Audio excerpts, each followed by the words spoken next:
I was gonna finally Kwaku have responded to a year allegations are echo around a fiber panapo.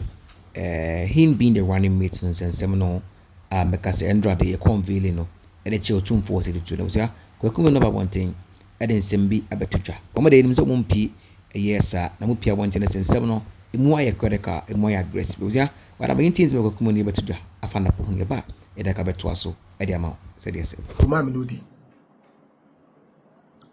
My friend said Ghana. Mimi Kwaku can be. I know my friend said Ghana, a year Ghana. Wo can be na Ghana, ye Ghana.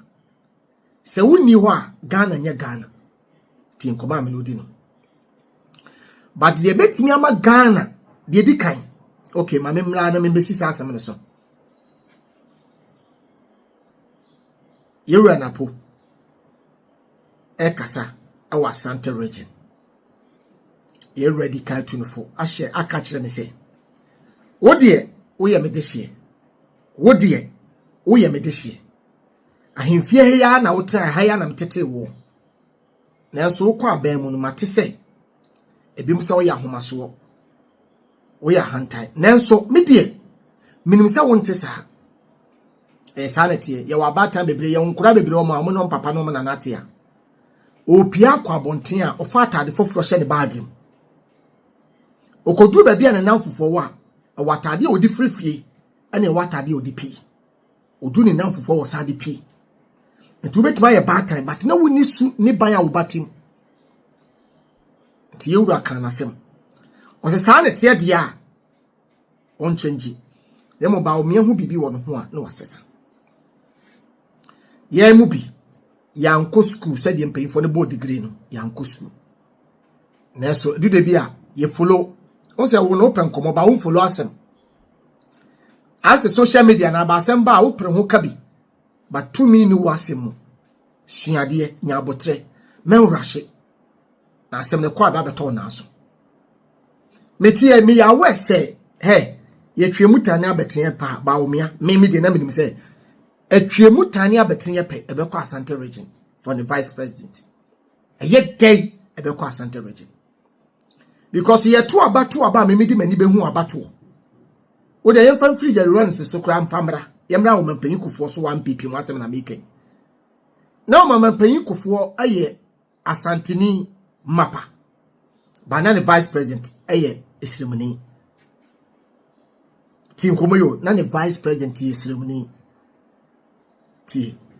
Ana nanado bai nanado oya chini na so twumutan wo ya Asanteni wo ya kani Asanteni achim ye kakasa baako ntinese oyi ba omia se be ye benya ho so vote tin komoyi se ba omia so kase wo yi a sebi wo ye notna wontimi koyi ni nua notna dabi eso pa Asanteni because party no ye ka wo momoto abama MPP a ya kanfo asantefo omo ne doso nti ye beka sa asantefo party ene ne MPP pachoti nkomai NDC sa wo cheke NDC so dia eya yewura Atamas apart from ye papa Jerry Rollins ye papa Atamas ene beginai wono no ye Enfantini ene opa ye papa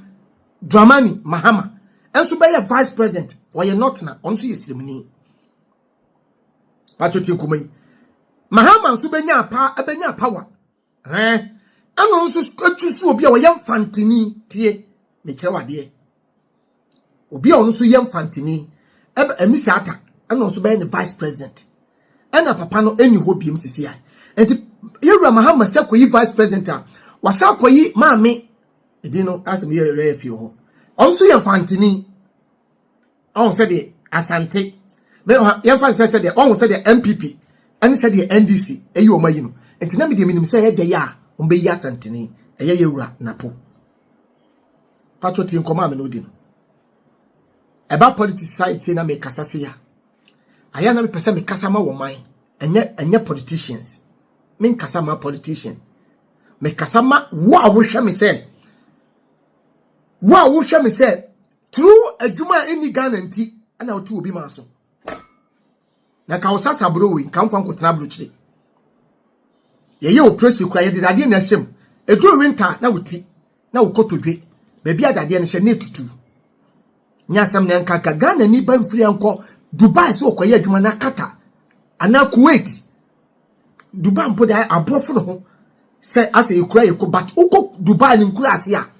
na ko baby Ghana fo no bitia wura be ho ko Kuwait ne ko baby Ghana ni ba bi da ani baby wo hye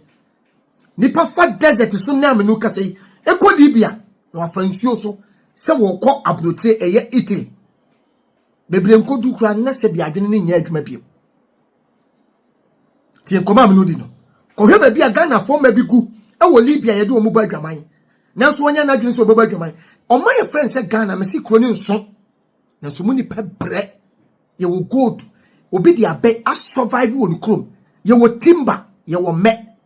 ye wo dam wo gold ye tu wo ya kovota regi ko hewo ye le ye wo ne ko ayi takrade ko hewo ye le wo nanso de bia wo ma we dika ye bo besia de chekere wo man me pesam no kasa se nipa se Ghana ni na me kasa kire badwemba you want people say am no to nche ne fa one this system no to nche ni ye ho nkomo wate ye ne mum ye nwene ho aya na eme ya se o man mu penfo ne bi kasa ni yakobo Dr. Kwame Nkrumah ne ye de ye ni amamu ne ye cheche ne ekototo yewura osagefo Kwame Nkrumah aya na eme ya tu e ma me hu se politicians mu bi ana mu yimpra nkwa na omumu ade etimi kakasa fin kire mo aya no de bia meto na mu sa akora bi aso camera ne wodi politician bi atema na ye makoma ya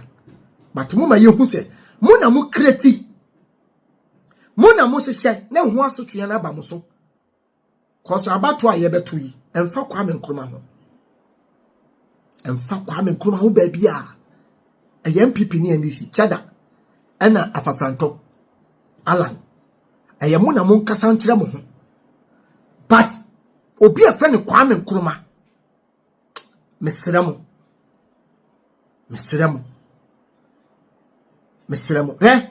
edu da bia ho Ghana ade ba ko hia wo Ghana ma Ghana yale a mesre o mampanyi bia obeba se wonye mame na Ghana fo mu bi eni da ewura na nado so se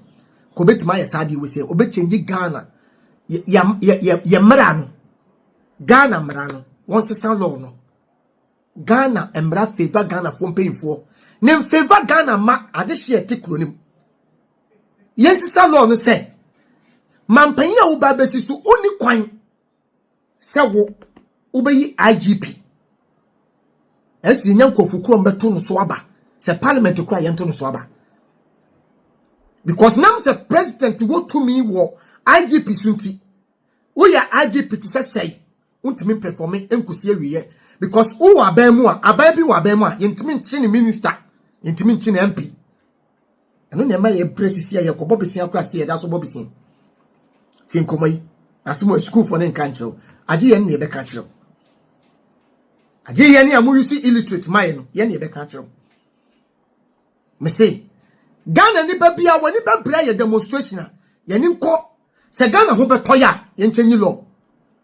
se IGP enye wo mampanyi na se ye IGP enye sa ase IGP ni TUMI because wo yeso okochi panyi bi wa bam abra wadi sika me say ye de ne be ko Supreme Court wo mampanyi na yi Supreme Court judge ntien ko ba bia ye de phone be fo say hey mema wura fi se ma ba na de wa ba power ana me de wa be hye etika ni se wo ba panyi obeba yi Supreme Court judge soja ni panyi eni se wo mampanyi na yi soja ni panyi soja panyi ni se wo mampanyi na yi no yensisa Ghana mra no na America fo mpo Donald Trump so wa Trump o mampanyi na osisi mo America man wo face 1 year no started in a court Ghana yenso nsen America ye mo branch America ye danwo nanso omu mpo omu mampanyi kura mo de ne court na ntisa wo kura fa ne se Ghana kuro kitowe patriotin komai ma obi amfa obi antoto Kwame Nkrumah ma nye yeta ensi o mampanyi bia ye nhyedan kana asem ba ko aye Jelly Rollins me na metie Jerry Rollins history ane de na yakafa Jerry Rollins ho a na kwasa na menyada no na mempena asem sa bi so nyina wo dem beti wo maso na me hyada mpa Jerry Rollins asem na papa ya mempena asem but moment bi obo hu Jerry Rollins bi ane nipa so opu akonso abra wonye president ne nipa di nachi papa woni din boni but wo banso so nipa na ye kana asem no ono so nipa pu kohia no ade fridai duru ma bi kwa ne ye president Rollins samba ye president biom edu baby na Ghana fo so esu frese ehia ma se Jerry Rollins be ebe sa ye president biom cause Ghana fo aso wote akopim da metie papa na nkasa do masem se wo kasa Jerry Rollins na mom no na mamu no afa school na ye wode asset to trasem soldier sem ani ade na nyasa ka bedudu Jerry Rollins tira wo man so no ka me kam trust en ko man betumi akona ni masen baby a na ye ginan osuda ko to plane na me hwe na interview bi se BBC o se CNN o se ne be ye interview ana okasa na hwe odo na wo man ye fa ne se Ghana